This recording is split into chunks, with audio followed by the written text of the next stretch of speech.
வணக்கம் தோழர்களே, welcome to லட்டா coaches. நான் உங்க ஈஸ்வரன். இன்னைக்கு சோஷியல் மீடியாவில் அதிகமாக பேசப்படுறது பார்த்தீங்கன்னா கிண்டி ஹாஸ்பிட்டலில் நடந்த சம்பவத்தை பற்றி தான். நானும் அதை பற்றி தான் பேச போகிறேன்.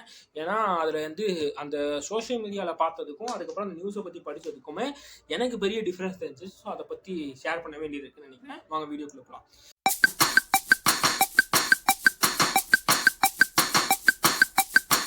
ஸோ சோஷியல் மீடியாவில் ஃபர்ஸ்ட் நான் நியூஸ் பார்த்தப்ப என்கிட்ட வந்து சொன்னவங்க சொல்றது இது எல்லாமே எனக்கு எப்படி இருந்துச்சுன்னா, ஒரு கவர்மெண்ட் ஹாஸ்பிட்டல் டாக்டரு கவர்மெண்ட் ஹாஸ்பிட்டலுக்கு வர பேஷண்ட்ஸ்க்கு மேலே கடுமையாக நடந்துக்கிறாரு. உங்கள் ட்ரீட்மெண்ட்டை பற்றி டவுட் கேட்டால் சொல்ல மாட்டேங்கிறாரு. ஆல்சோ ட்ரீட்மெண்ட்டும் சரியாக பண்ணலை. இவர் ப்ரைவேட் ஹாஸ்பிட்டல்லையும் ப்ராக்டிஸ் பண்ணிக்கிட்டு இருக்கிறாரு. இந்த நேரத்தில் ட்ரீட்மெண்ட் சரியாக பார்க்கல அப்படின்ற கோவத்தில் ஒரு பேஷண்ட்டோட பையன் வந்து அவர்கிட்ட சண்டை போடுறான். சண்டை ஒரு பக்கத்தில் அதிகமாகி கத்தி எடுத்து குத்திடுறான் அப்படின்ற ஒரு நியூஸ் தான் எனக்கு ட்ரான்ஸ்ஃபர் ஆகுது. இதை பார்த்த உடனே எனக்கு அந்த பையன் சைடு வந்து எந்த இடத்துலையும் கோவம் வரல, பாவமாக இருந்துச்சு பேசிக்கலி. ஏன்னா ஒரு டாக்டர் இந்த மாதிரி ஒரு பிரைவேட் ஹாஸ்பிட்டலில் வர பேஷண்ட் மேலே கோவப்படுவாரா, கத்துவாரா, திட்டுவாரா அப்படின்னு எல்லா கேள்வியும் அந்த டாக்டர் மேலே வைக்கப்படுது. எனக்கு அதுதான் தோணுச்சு. அதே நேரத்தில் அந்த பையனுக்கு வந்து ஏதோ புரட்சி பண்ணுறனோ இல்லை அவன் ஒரு ஹீரோனோ அவனை வந்து கொண்டாட வேண்டும்னோ அப்படிலாம் எனக்கு தோணவே இல்லை. அவன் கோபத்தில் எடுத்த தவறான முடிவு அவனை பார்க்க பாவமாக இருந்துச்சு. ஆல்ரெடி அவங்க அப்பா இழந்துட்டான். இந்த பல குழப்பத்தில் இந்த மாதிரி ஒரு முடிவு எடுத்துட்டானே, அவன் லைஃப் இதுக்கப்புறம் கஷ்டமாக இருக்க போகுது அப்படின்ற ஒரு ஒரு பாவமான ஒரு இதுதான் தோணுச்சு. அதுக்கப்புறம் கமெண்ட் செக்ஷனை போய் பார்த்தா அந்த பையனுக்கு ஃபயர் விட்டுருக்காங்க, சிலர் போஸ்ட் போட்டிருக்காங்க, அசுரன் பிஜிஎம்லாம் போட்டு அப்படியே பாராட்டி தள்ளுறாங்க. எனக்கு அதை பார்க்கும்போது தான் ரொம்ப பதட்டமாக இருந்துச்சு. ஏன்னா ஆல்ரெடி ஒரு பொதுப்பணித்துறையில் ஒரு கவர்மெண்ட் ஹாஸ்பிட்டலில் அவரோட டியூட்டி டைமில் ஒருத்தருக்கு பாதுகாப்பு இல்லாத சூழல் இருக்க ஒரு சமூகத்தில் நான் இருக்கிறேன். அதே நேரத்தில் இந்த சமூகத்தில் இருக்க அத்தனை பேரும் வன்முறை நிறைந்தவர்களாக இருக்கிறானுங்க. இந்த வன்முறையை பாராட்டக்கூடியவர்களாக இருக்கிறானுங்க. ஆல்ரெடி தூக்கு தண்டனை, என்கவுண்டர் இதுக்கெல்லாம் ஃபயர் விட்டது போதாதுன்ட்டு இப்போ தனி மனிதன் அவன் கையில் கத்தியை தூக்கிட்டு ஒருத்தர் மேலே தாக்குதல் நடத்துறதுக்கும் நாங்கள் ஃபயர் விடுவோம், எங்களுக்கு நியாயம்னு தோணுச்சுன்னா நாங்கள் ஃபயர் விடுவோம் அப்படின்ட்டு உனக்கு பேசுறது வந்து பார்த்தீங்கன்னா ரொம்பவே பதட்டத்தை உண்டாக்கக்கூடிய ஒரு விஷயமா தான் இருக்குது. ஏன்னா இங்க வந்து எந்த உண்மையும் நமக்கு தெரியாது. நியூஸ்ல என்ன வருதோ அதை வச்சுதான் நம்மளும் ஒரு பெர்ஸ்பெக்டிவ் கிரியேட் பண்றோம். அப்படி பார்க்கும்போது அந்த டாக்டர் மேல ஆப்வியஸா எனக்கும் கோவம் வந்துச்சு, இல்லைன்னு நான் சொல்ல. அதுக்கப்புறம் பாத்தீங்கன்னா இந்த நியூஸ் கொஞ்சம் டீட்டெயிலா படிக்கும் போது போலீஸ் விசாரணை எல்லாம் என்ன சொல்றாங்க, மிச்சவங்க என்ன அந்த பெர்ஸ்பெக்டிவ்ல சொல்றாங்க, அந்த நியூஸ் டீட்டெயிலா படிச்சேன். ஏன்னா இதை பத்தி பேச போறேன்னும் போது அந்த நியூஸ் டீட்டெயில் படி பாத்தீங்கன்னா பையன் விக்னேஷ்ன்றவரும் அப்புறம் வந்து எல் பார்த்தசாரதி, அதாவது அந்த டாக்டர் ஹாஸ்பிட்டலோட டைரக்டர்னு நினைக்கிறேன், அவரும் கொடுத்த ஸ்டேட்மெண்ட் படி அவருக்கோட அம்மாவுக்கு வந்து உடம்பு சரியில்லை அப்படின்னு ஹாஸ்பிட்டல் கூட்டு வந்திருக்காங்க. செக் பண்ணி பார்த்தது வந்து கேன்சர் அட்வான்ஸ் ஸ்டேஜ்ல இருக்கு. ஸோ லங்ஸ் வரைக்கும் பரவிடுச்சு, அதுக்கான ட்ரீட்மெண்ட் ஸ்டார்ட் பண்ணுன்றதை வந்து டாக்டர் பாலாஜி சொல்லியிருக்காரு.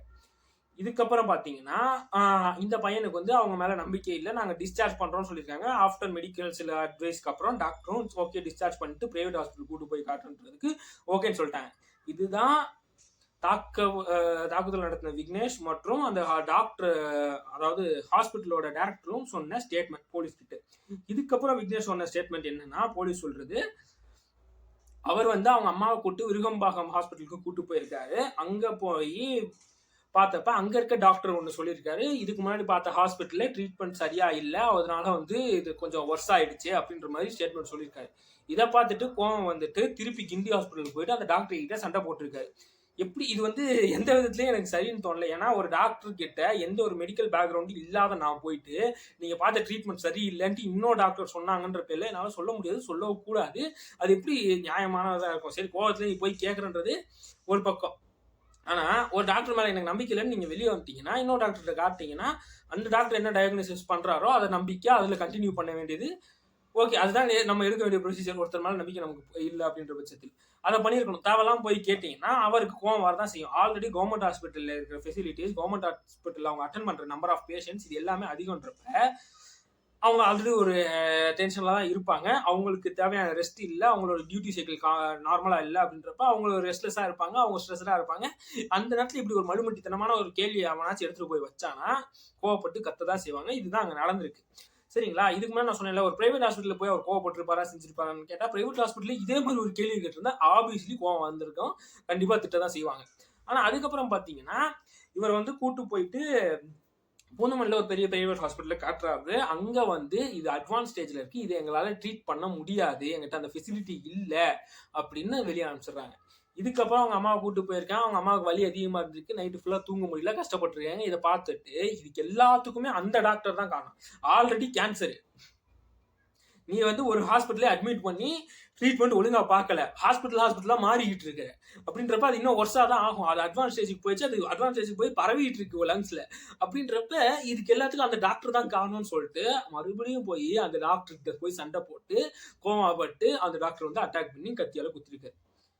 அப்ப இதுக்கு வந்து பொறுப்புன்னு பாத்தீங்கன்னா இங்க 2 பேருமே விக்டிம் தான். டாக்டரும் விக்டிமே, இதை கத்தியால குத்துனவனும் விக்டிம் தான். ஏன்னா இது எல்லாமே உண்மையா இருக்கும் பட்சத்தில் இதுக்கு பொறுப்பு வந்து இந்த சமூகமும் இந்த மெடிக்கல் சிஸ்டத்துல இருக்க ஃபிளாவும் தான், கவர்மெண்ட் கிட்ட இருக்க பிரச்சனை தான்.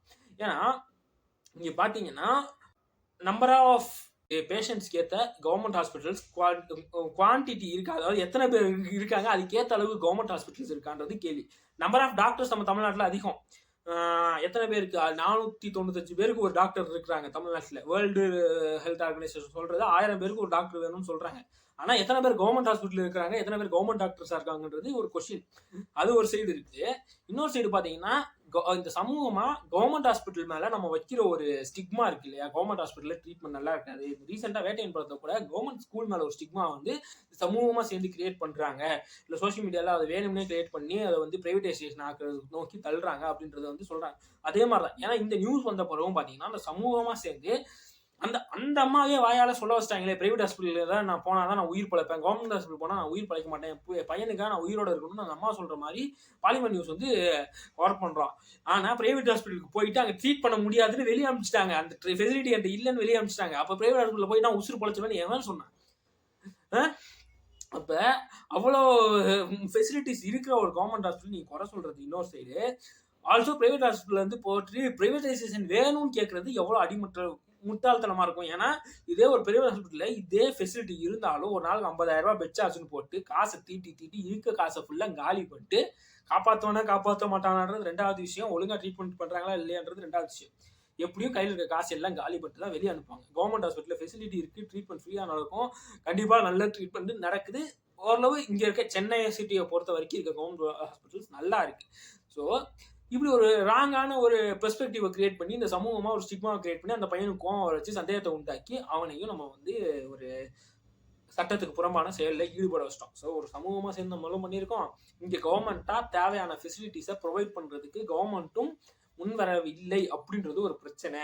இதெல்லாம் வந்து அந்த நியூஸ்ல வந்தது உண்மையா இருக்கும் பட்சத்தில், இல்ல இந்த டாக்டர் வந்து உண்மையாவே தவறா ட்ரீட்மெண்ட் கொடுத்துருக்காரு செஞ்சிருக்காருனாலும் இங்க என்ன ஒரு விஷயம் நடந்திருக்கணும் அப்படின்னு பாத்தீங்கன்னா, அந்த டாக்டர் மேல ப்ராப்பரா லீகலா என்ன ஆக்ஷன் எடுக்க முடியுமோ, எனக்கு சந்தேகம் இருந்துச்சு அவங்க ட்ரீட்மெண்ட் கொடுத்தது சரியில்லைன்னு அவங்களுக்கு கம்ப்ளைண்ட் பண்ணி இது பண்ணியிருக்கோம். ஏன்னா இந்த ஹாஸ்பிட்டல் தரப்புல இருந்து சொல்ற ஸ்டேட்மெண்ட் என்னன்னா, அவங்களுக்கு கீமோதெரப்பி கொடுத்துருக்காங்க, அதனால லங்ஸ்ல சைடு எஃபெக்ட்ஸ் இருக்கும் அப்படின்றத ஆல்ரெடி அட்டெண்டர் கிட்ட, அதாவது விக்னேஷ் கிட்ட சொல்லிட்டு தான் அந்த ட்ரீட்மெண்ட் மெடிக்கேஷனை தொடர்ந்துருக்காங்க. அதுதான் சைடு எஃபெக்டா இருந்திருக்கும்னு இன்னொரு ஹாஸ்பிட்டலே சொல்றாங்க. ஸோ இப்படிதான் நடந்திருக்கு அப்படின்றத நாங்க ஆல்ரெடி இன்ஃபார்ம் பண்ணிட்டு இதனால இந்த பிரச்சனைகள் வரதுக்கான வாய்ப்பு இருக்குன்னு சொல்லிட்டு தான் நாங்க ட்ரீட்மெண்ட்டே தொடர்ந்துட்டோம்னு இந்த டாக்டர் தரப்புல சொல்றாங்க, ஹாஸ்பிட்டல் தரப்புல சொல்றாங்க. அப்ப இப்படி ஒரு விஷயம் நடந்திருக்குன்னா இவங்க எல்லாமே இந்த சைடு சொல்றாங்கன்னா இது ப்ராப்பரான ஒரு விசாரணைக்கு போனாதான் நமக்கும் உண்மை தெரியும். அதை விட்டுட்டு சட்டத்தை என் கையில் எடுக்கிறேன், இதுக்கு உடனடி தீர்வு வேணும் அப்படின்னு இவங்க ஒரு ஸ்டேட்மெண்ட் எடுத்து வச்சாங்கன்னா அது தவறான ஒரு இடத்துக்கு தான் போய் சேரும். அப்படிதான் இங்க நடந்திருக்கு. அதுக்கப்புறம் இப்போ சொன்னேன் பார்த்தீங்களா, இந்தியாவில் வந்து தமிழ்நாட்டில் நம்பர் ஆஃப் டாக்டர்ஸ் அதிகம். ஆல்ரெடி சவுத் ஸ்டேட்டில் ஃபுல்லாமே அப்படிதான். கேரளாவில் வந்து 510 பேருக்கு ஒரு டாக்டர், ஆந்திராவில் 490 பேருக்கு ஒரு டாக்டர், இங்கே பார்த்தீங்கன்னா கர்நாடகாவில் 450 பேருக்கு ஒரு டாக்டர், அதாவது ஆல்மோஸ்ட் 500க்கு ஒரு டாக்டர்னு இருக்கு. இதே நார்த் இந்தியாவிலாம் பார்த்தீங்கன்னா 2000 பேருக்கு ஒரு டாக்டர், 3000 பேருக்கு ஒரு டாக்டர் அப்படின்றது தான் பல ஸ்டேட்டில் இருக்கிற ஒரு நிலைமை. ஸோ அந்த இடம்லாம் அப்படி இருக்கு. இன்னொரு சைடு பார்த்தீங்கன்னா தமிழ்நாட்டில் ஹெல்த் இண்டெக்ஸில் பார்த்தீங்கன்னா நம்ம 100க்கு 70 மதிப்பெண்ணில் இருக்கோம். அது 2வது இடம். முதல் இடம் வந்து கேரளா 80 மதிப்பெண்களை இருக்கிறாங்க. ஸோ ஹெல்த் இண்டெக்ஸ் இது எல்லாத்துலேயுமே மெடிக்கல் ஃபெசிலிட்டிஸ் நம்ம முன்னேறி இருக்கிறோம், நம்ம முன்னாடி இருக்கோம்னு 1000 ஸ்டேட்மெண்ட் சொன்னாலும் இது போதுமான அளவு இருக்கான்னு கேட்டிங்கன்னா போதாமையில் தான் இருக்கிறோம். ஏன்னா பல நேரங்களில் காசு பணம் இல்லாதவங்களால இன்னும் மெடிக்கல் ஃபெசிலிட்டிஸை ப்ராப்பராக அஃபோர்ட் பண்ண முடியலை. அண்ட் ஆல்சோ இதுக்கு முக்கியமான காரணம் கவர்மெண்ட் ஹாஸ்பிட்டல் இருக்கிற அவேர்னஸ் யாருக்கும் தெரியல. கவர்மெண்ட் ஹாஸ்பிட்டல் என்ன இருக்குது, அந்த ட்ரீட்மெண்ட் எந்த மாதிரி இருக்குது அப்படின்ற அவேர்னஸ் யாருக்கும் இல்லை. அதுக்கப்புறம் இந்த கவர்மெண்ட் டாக்டர் வந்து பிரைவேட் ஹாஸ்பிட்டலுக்கு போய் ஒர்க் பண்ணுறாரு அப்படின்ற ஒரு கம்ப்ளைண்ட் நிறைய பேர் எடுத்து வச்சானுங்க. அதையும் நான் பார்த்தேன், இங்கே முற்போக்கு பேசுகிறவங்களே நிறைய பேர் எடுத்து வச்சுருந்தாங்க. சட்டப்படி அதில் எந்த வித தவறும் கிடையாது. எத்திக்கலி மாரலின்னு நீங்கள் பர்சனலாகவே பார்த்தாலும் அதுலேயும் தவறு இல்லை. ஏன்னா இந்த டாக்டர் டியூட்டி டைமில், கவர்மெண்ட் ஹாஸ்பிட்டல் டியூட்டி டைமில் அங்கே இல்லை அப்படின்னா தான் நீங்கள் கம்ப்ளைண்ட் பண்ண முடியும். அதுதான் சட்டத்துக்கு புறம்பான விஷயம். அவங்க ட்ரீட்மெண்ட் ஒழுங்காக பார்க்கல, 1008 விஷயம் சொல்லலாம். ஆனா இவர் வந்து கொலை செய்யப்பட்டதே ஹாஸ்பிட்டல்ல வச்சுதான் அவரோட டியூட்டி டைம்ல அங்கதான் இருந்திருக்காரு. எல்லா நேரத்திலயும் அவர் அட்டன் பண்றதெல்லாம் அட்டன் பண்ணியிருக்காரு. அதுக்கு அட்டன் பண்ணாம இருந்தா அதுக்கு விசாரணையில தெரிய வந்தா கம்ப்ளைண்ட் பண்ணா தெரிஞ்சிட போகுது. ஆனா இதை வந்து ஒரு ஸ்டேட்மெண்ட்டா அவர் பிரைவேட் ஹாஸ்பிட்டல்ல போய் ஒர்க் பண்ணாரு அப்படின்ற ஒரு ஸ்டேட்மெண்ட் நம்ம எடுத்து வைக்க முடியாது இந்த நரேஷனை பொறுத்த வரைக்கும். ஸோ இது வரைக்கும் போலீஸ் கொடுத்துருக்க ஸ்டேட்மெண்ட் படி பார்த்தா அவர் மேல எந்த வித தவறும் இல்லை அப்படின்றது தான் எனக்கு தோணுது. ரெண்டாவது விஷயம் பார்த்தீங்கன்னா, இந்த பிரைவேட் ஹாஸ்பிட்டலில் போய் ஒர்க் பண்ற டாக்டர் வந்து நீங்க பழிக்கிறீங்களே, இதே டாக்டர்ஸ் வந்து நான் சம்பள உயர்வு வேணும்னு கவர்மெண்ட் ஹாஸ்பிட்டல்ல இருந்து ஸ்ட்ரைக் பண்ணாலும் அதே நேரத்தில் நீங்க கோவப்பட தான் செய்றீங்க. ஏன்னா இவங்க முதன்மை வேலை பார்க்குறாங்க, முன்னாடி இருக்கிறாங்க, இவங்களுக்கு ஆல்ரெடி சம்பளம் அதிகம்னு நீங்க சொல்லலாம். ஆனா ஒருத்தரோட சம்பளம் இவ்வளவுதான் வேணும்ல, அவரோட வாழ்க்கை தேவை இவ்வளவுதான் இருக்குன்றதை நம்மளால முடிவு பண்ண முடியாது. அவங்கவுங்க நிலைமைக்கு அவங்களுக்கு என்ன தேவைன்றதை அவங்களுக்கு தான் தெரியும். ஸோ அவங்களோட சம்பள உயர்வு கேட்டு அவங்க வந்து வீதியில இறங்கி போராடும் போதோ நீங்க அந்த டாக்டர் பார்த்து குறை சொல்றீங்க. இந்த கொடுக்குற சம்பளம் பத்தல அப்படின்றப்ப அவங்க பிரைவேட் ஹாஸ்பிட்டலுக்கு போய் வேலை பார்த்தாலும், இல்ல நீ எப்படி கவர்மெண்ட் ஹாஸ்பிட்டல் இருந்து நீ பிரைவேட்டுக்கும் போய் வேலை பார்க்கலாம் அப்படின்னு சொல்லிட்டு அதையும் குறை சொல்றீங்க. இப்ப ஒண்ணு இந்த மாதிரி டாக்டர்ஸை போட்டு திட்டுறது, இல்லைன்னா இன்னொரு டாக்டர்ஸை தெய்வமா கொண்டாடி அவங்களை எங்கேயோ கொண்டு போய் வைக்கிறது. அவங்களும் மனிதர்கள் தான், அவங்க வேலை பார்த்துட்டு இருக்காங்க. அண்ட் இந்தியா மாதிரி ஒரு சூழல்ல நம்பர் ஆஃப் பேஷண்ட்ஸ் அதிகமா இருக்கிற, பாப்புலேஷன் அதிகமா இருக்கிற, டென்ஸான பேஷண்ட்ஸ் அதிகமா அட்டென்ட் பண்ணக்கூடிய ஒரு டாக்டர் இருக்கிற ஒரு சூழல்ல அவங்களுக்கு எந்த அளவுக்கு ஸ்ட்ரெஸ்க்கு உள்ளாகிறாங்க, கவர்மெண்ட் ஹாஸ்பிட்டலில் இருக்கிற நர்ஸ் எந்த மாதிரி இருப்பாங்க. ஏன்னா இது இது ஃப்ரீயான மெடிக்கேஷன் இருக்குன்றனால நம்பர் ஆஃப் அட்டெண்டீஸ் அதிகமாக தான் இருப்பாங்க. அவங்க நிறைய பேர் ஒரு நாள் சந்திக்க வேண்டியது இருக்கு, நிறைய பேருக்கு அவங்க பதில் சொல்ல வேண்டியது இருக்கு. அங்கே இருக்க நர்ஸோ டாக்டரோ எப்பயுமே சிறு சிறு இருக்கிறதுக்கான நியாயமான காரணங்கள் அதிகமாக இருக்கு. அப்ப அவங்கள்ட்ட போயிட்டு இந்த கவர்மெண்ட் ஹாஸ்பிட்டலில் போனாலே அவங்க ட்ரீட்மெண்ட் நல்லா இருக்காது, அவங்க இந்த மாதிரி தான் பேசுவாங்க, அவங்க ட்ரீட்மெண்ட்டுக்கு பதில் சொல்ல மாட்டாங்க, செய்ய மாட்டாங்க, நீங்க கோவப்படுறது மட்டும் வந்து அவங்க மேல கோவப்படுறதுல எந்த வித நியாயமும் கிடையாது. இதை ஒழுங்கா அட்மினிஸ்ட்ரேட் பண்ணாத, இதுக்கான ஃபெசிலிட்டிஸ் ஒழுங்கா கொடுக்க முடியாத இந்த கவர்மெண்ட் கிட்ட தான் கேட்கணும். ஆல்ரெடி இங்க வந்து ஒரு பிரச்சனை என்னன்னா, இந்த மாதிரி நம்பர் ஆஃப் பேஷண்ட்ஸ்க்கு டாக்டர்ஸ் வந்து கம்மியா இருக்கிறாங்க அப்படின்றது ஒரு சைடு இருக்கு. இன்னொரு சைடு நீட்ன்ற ஒரு விஷயத்தை கொண்டு வந்துட்டு நம்பர் ஆஃப் டாக்டர்ஸ் கிராஜுவேட்ஸை கம்மியாக்குறாங்க. அதுவும் நம்ம ஸ்டேட்ல நமக்கான வாய்ப்பு கம்மியாகுது. வெளியூர்ல இருந்து இங்க வந்து படிச்சுட்டு மறுபடியும் வேற ஊருக்கு போகும்போது இங்க உள்ளூர்ல இருக்கிறதுக்கு உங்களுக்கான வாய்ப்பு பறிக்கப்படுதுன்றப்ப இங்கேயும் மறுபடியும் நம்பர் ஆஃப் டாக்டர்ஸோட கவுண்ட் கம்மியாகும். இது கிராஜுவலா டிக்ரீஸ் ஆகிட்டே இருந்துச்சுன்னா அகைன் நம்மளும் நார்த் இந்தியாவில் இருக்கிறவங்களுக்கு ஈக்குவலா நம்மளுக்கும் நம்பர் ஆஃப் டாக்டர்ஸ் கம்மியாகிறதுக்கான வாய்ப்பு இருக்கு. ஸோ இப்படிப்பட்ட சூழல்ல இங்க இருக்க கவர்மெண்ட் கிட்ட இருக்க மிஸ்டேக்கு நீங்க திருப்பி டாக்டர்ஸை போய் குறை சொல்றதோ, அவங்ககிட்ட இருக்க அவங்கள பிளே பண்றதோ, அவங்கள வந்து பிளேம் பண்ணிக்கிட்டு திட்டுறதுலையோ எந்த வித பிரயோஜனமும் இல்லை.